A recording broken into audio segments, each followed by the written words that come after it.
ఏవండోయ్! ఈరోజు హెల్తీగా, టేస్టీగా బ్రోకలీ ఫ్రై చేసుకుందామండి. దానికోసం బజార్‌కెళ్ళి ఫ్రెష్‌గా ఒక బ్రోకలీ తీసుకొని, దాన్ని చిన్న చిన్న ముక్కలుగా కట్ చేసుకోండి.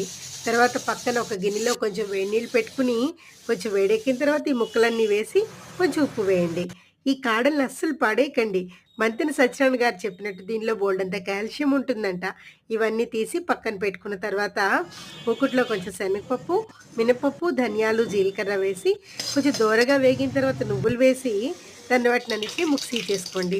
తర్వాత అదే మూకుట్లో కొంచెం నూనె వేసుకొని ఆవాలు, జీలకర్ర వేసి మనం కడిగిన ముక్కలన్నీ వేసి మూత పెట్టి ఒక 5 మినిట్స్ మగ్గనివ్వండి. చాలా తొందరగా మగ్గిపోతాయండి.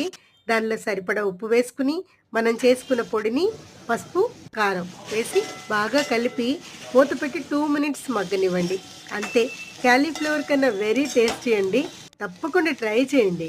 Don't miss this vegetable.